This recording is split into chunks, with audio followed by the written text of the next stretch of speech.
देखो, भक्त कहता है कि बिन भजन के जगत में तू प्राणी, मोक्ष पाने के काबिल नहीं है। बिन भजन के जगत में तू प्राणी, मोक्ष पाने के काबिल नहीं है। क्या यही मुख तू लेकर के जावे, क्या यही मुख तू लेकर के जावे, मुँह दिखाने के काबिल नहीं है। मुँह दिखाने के काबिल नहीं है। जो वादा प्रभु से किया था, जो वादा प्रभु से किया था, भूल कर भी ना नाम लिया था, भूल कर भी ना नाम लिया था। भूल बैठा है माया में प्रभु को, भूल बैठा है माया में प्रभु को।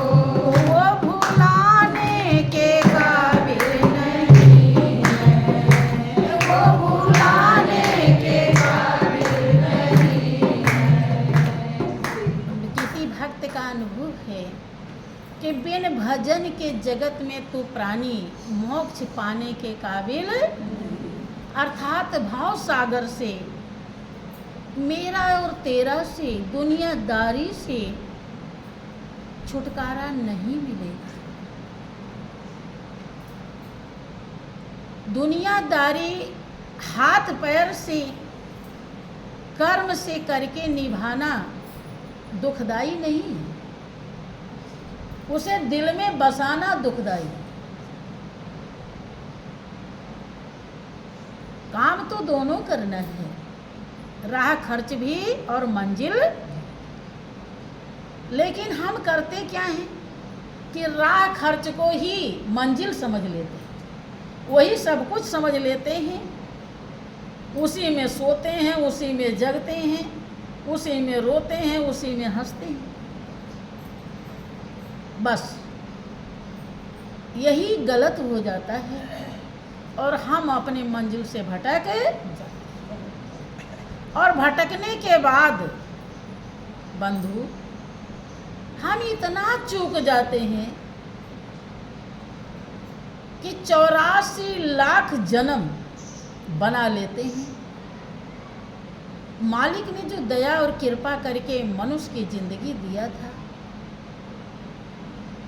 उसको पैरों तले कुचल देते हैं, फिर जल्दी से दया के काबिल भी नहीं होते। यद्यपि वो दयालु है। महापुरुष कहते हैं कि 84 भुगतने के लिए 3.5 करोड़ वर्ष लगता है, तब फिर मालिक कहीं दया करके मनुष्य की जिंदगी प्रदान करता है। एक बार तो दिया है। प्रेमी भक्त कहता है कि बिन भजन के जगत में तू प्राणी, उसका अनुभव है, मोक्ष पाने के काबिल नहीं। देखें, किसी से आप दिल लगाए बैठे हैं, लेकिन कोई ऐसा आ जाए जो उससे कई गुना प्रिय हो आपके लिए, अब वो आ गया और जिससे आप पहले दिल लगा रहे थे वो भी है, अब आप उसको भूल जाएंगे। अब वो खा रहा, पी रहा, क्या कर रहा है, उस पर ज़्यादा ध्यान अब उसी में लग जाएंगे जो उससे कई गुना ज़्यादा प्रिय है।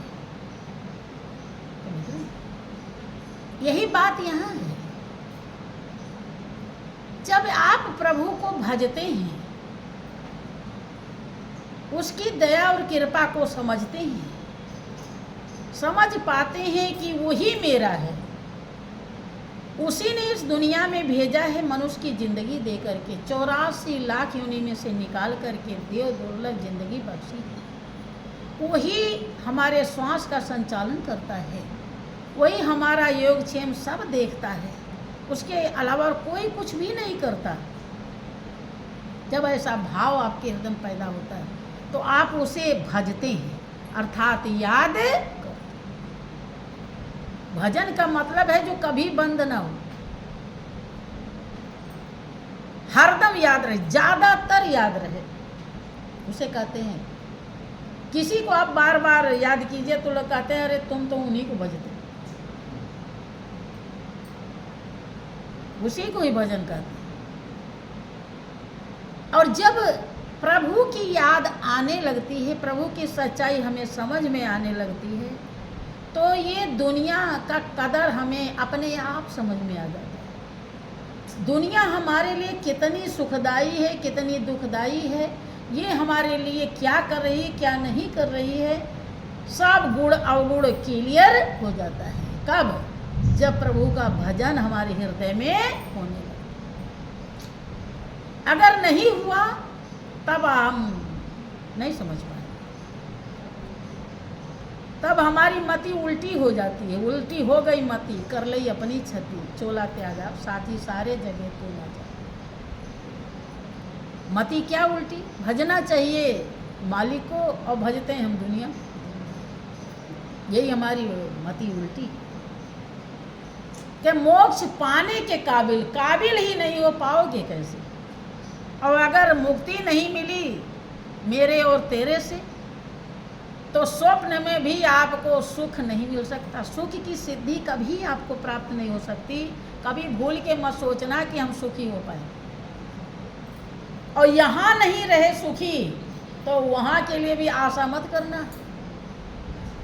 ध्यान रहे, जैसी बुद्धि यहाँ होगी आपकी, जैसा भाव होगा, जितना आप चिंताओं से, टेंशन से फ्री होंगे, समझ लीजिए उतने सुखी हैं आप, उतने यहाँ से जाने के बाद भी उतने सुखी रहे। यही गति है आपकी। बहुत लोग कहते हैं कि अरे कौन देख रहा है, यही है देखना।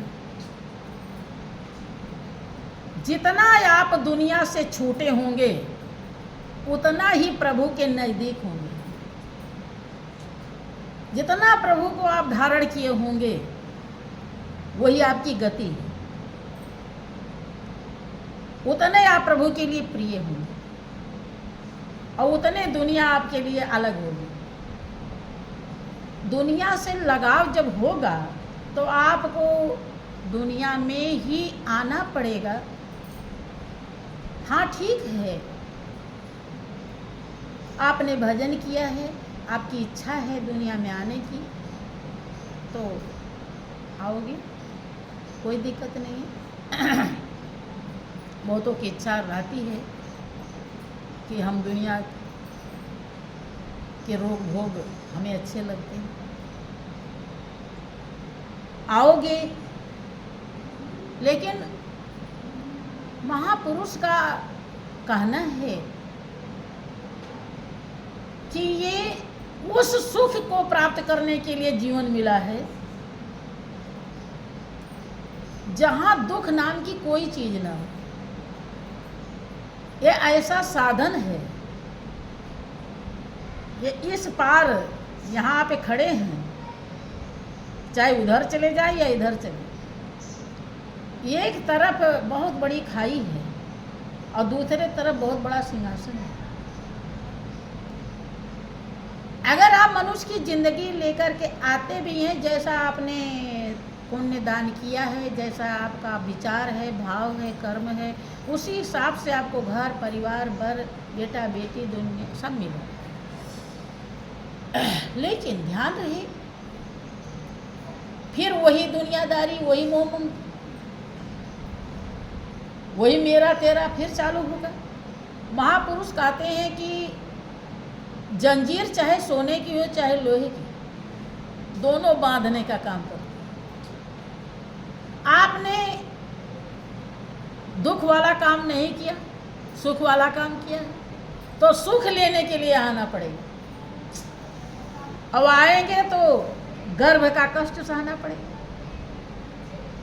और जाएंगे तो मृत्यु का कष्ट सहना पड़ेगा।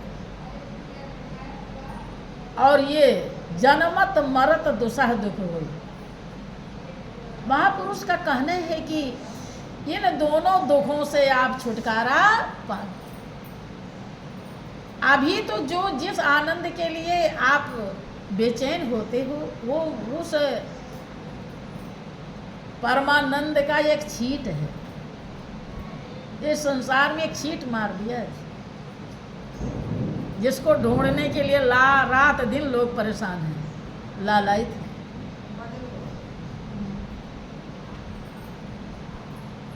वो एक छींट है।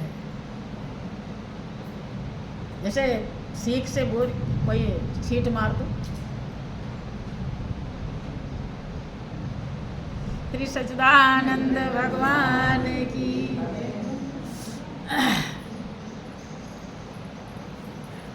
अब जहाँ छींट है, जैसे किसी को मीठा खाने की शौक है, मीठा में उसको बतासा मिलता है। बतासा जानते हैं,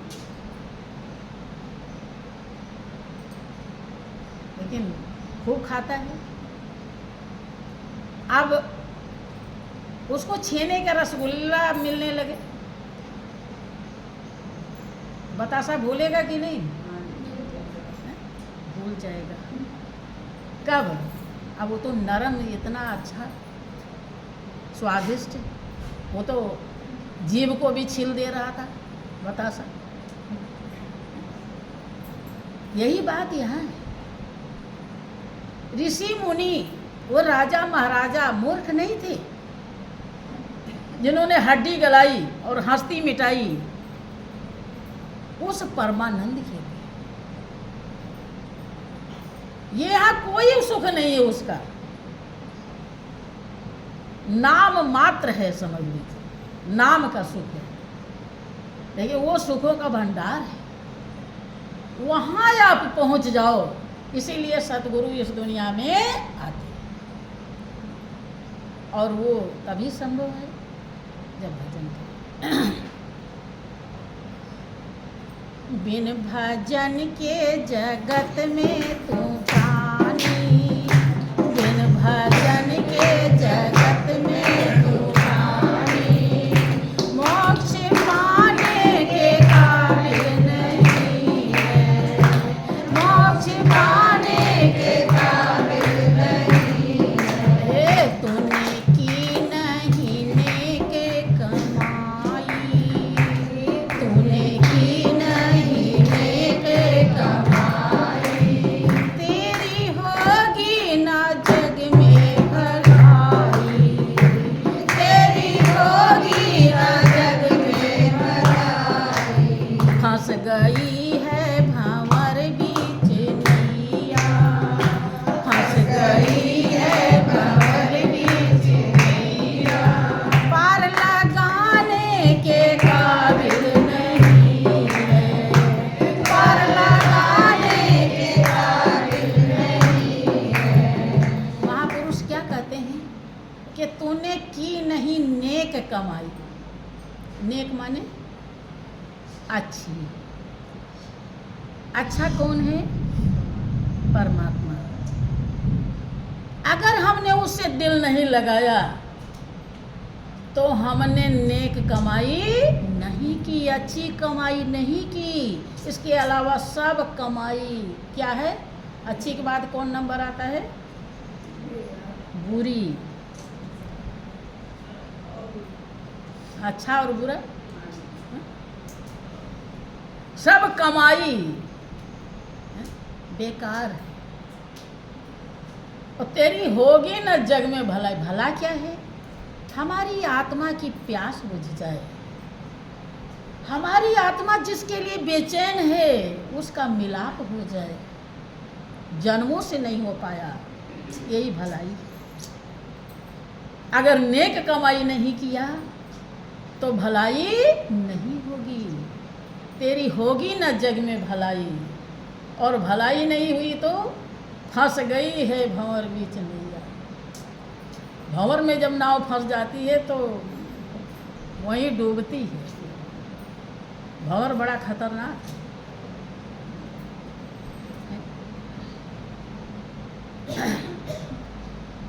इसलिए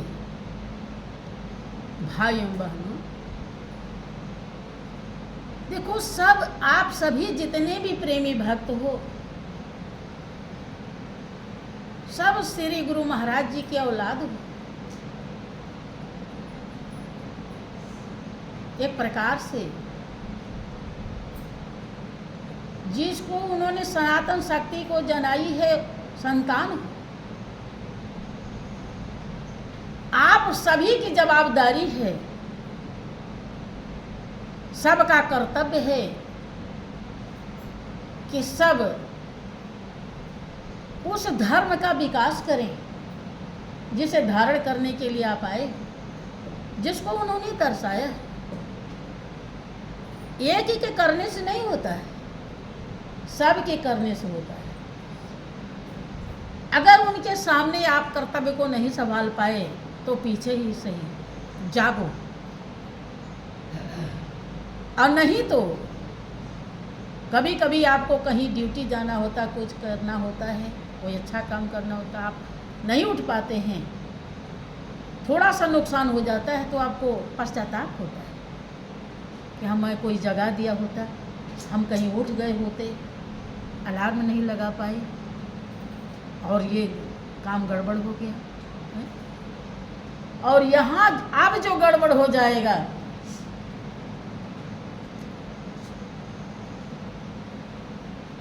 आपके उद्धार के लिए श्री गुरु महाराज जी आपके सब साधन दर्शा गए हैं। कोई साधन की कमी नहीं है, केवल आपके भाव, श्रद्धा, लगन की कमी है। ध्यान रहे, ये देखो गुरु दरबार है, इसे ज्ञान दृष्टि से देखोगे तो आपका रोम रोम पावन हो जाएगा, और अगर इसे भूल के भी कोई लालच की दृष्टि से देखा तो तुरंत ही पतन हो जाएगा। ये उद्धार के लिए है, आपको पावन बनाने के लिए, आपके मैले दामन को धोने के लिए, और इसका कोई मतलब नहीं।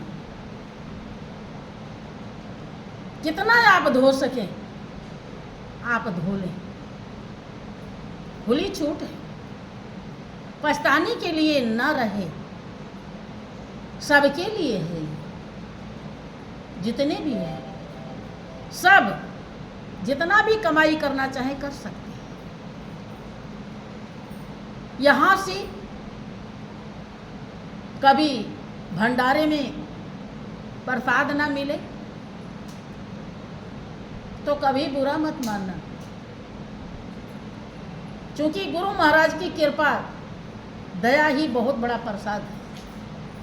उसे संभाल लीजिए, जन्म जन्म सुधर जाएगा, वही सबसे बड़ा प्रसाद। कोई चीज़ यहाँ से कभी त्रुटि हो जाती है, किसी प्रेमी भक्त को समझा दीजिए, लेकिन दोष मत दीजिए।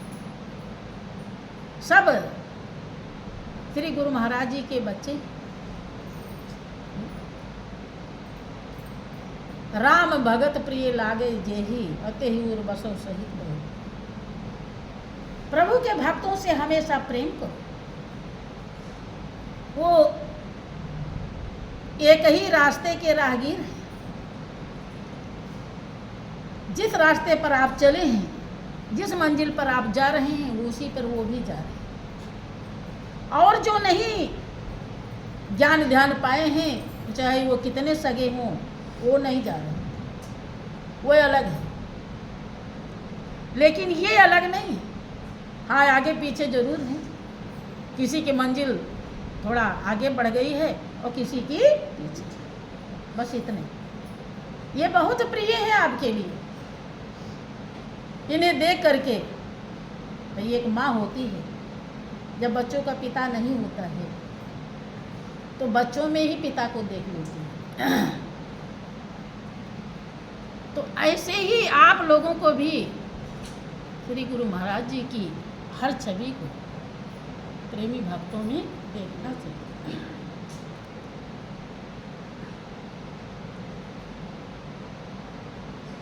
श्री सच्चिदानंद भगवान की जय।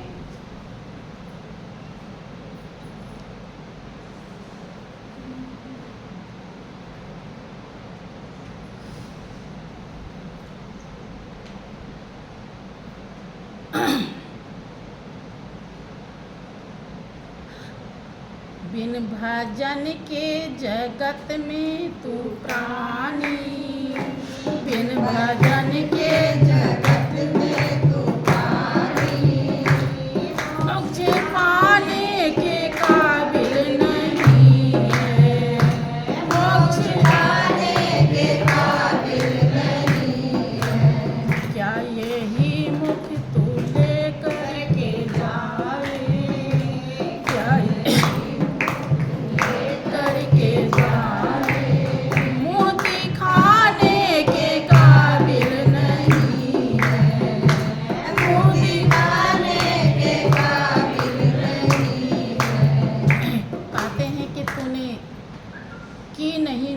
कमाई और तेरी होगी न जग में भलाई।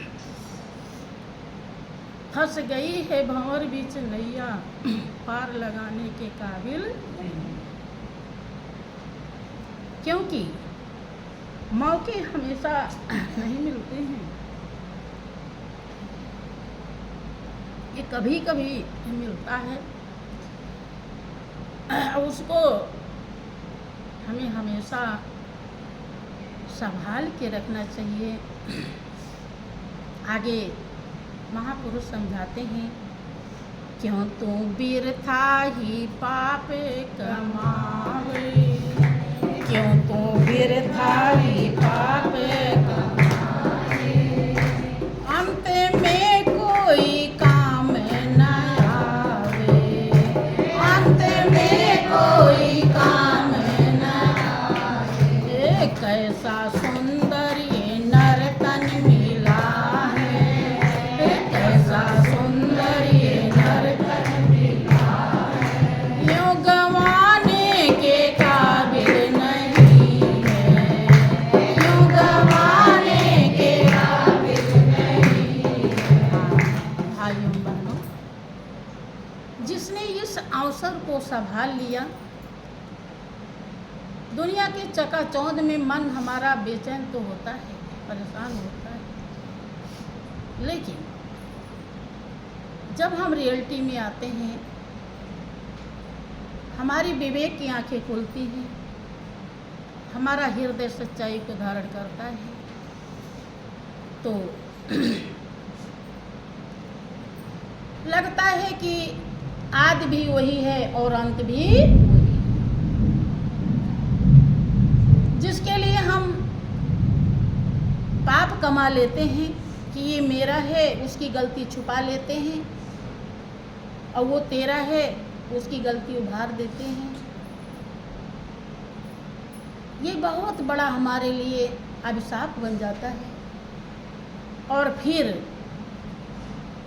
हम अपने जीवन में दुख की बेल बढ़ा लेते हैं, जो जल्दी से कटती। वो उसका एक ही तरीका है, हरि का भजन। और भजन फॉर्मेलिटी वाला नहीं, हरि ही हरि रह जाए, दुनिया खत्म हो जाए, समझ रहे हैं, तब कहते हैं भजन। आगे समझाते हैं कि श्री संत शिरोमणि पुकारी, श्री संत शिरोमणि पुकारे, आशरण मेरी हिम्मत क्यों हारे,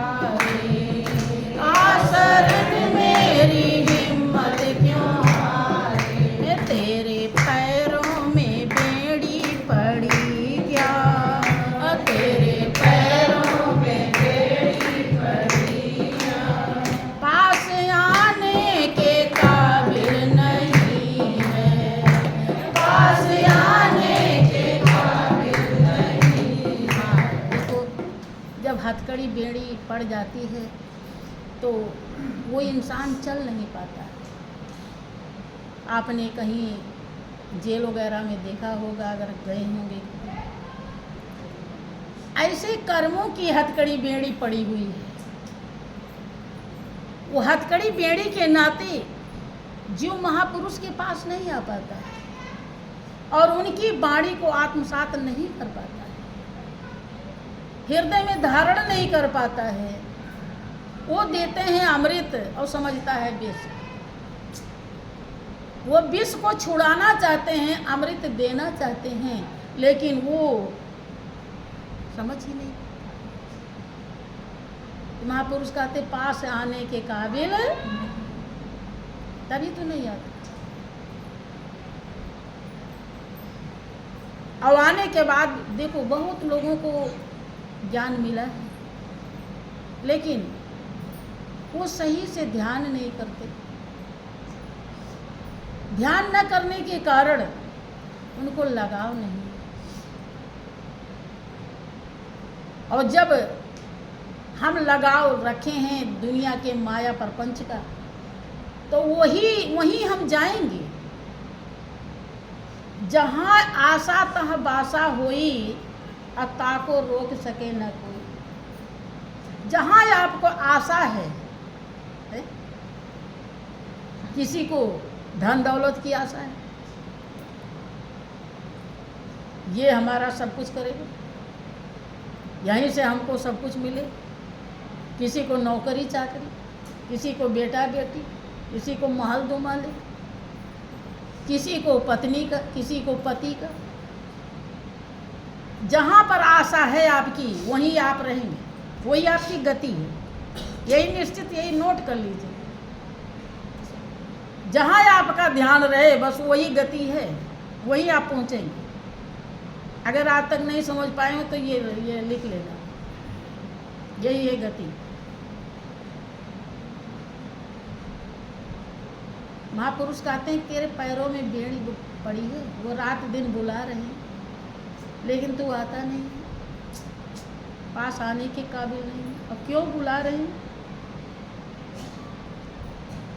कि तेरे श्वासों के अनमोल मोती, तेरे श्वासों के अनमोल मोती, बिखर जाए ना यूं ही जमीन पर, बिखर जाए ना यूं ही जमीन पर। बिन गुरु निगुरा बन के तू डोली, बिन गुरु निगुरा बन के तू डोली।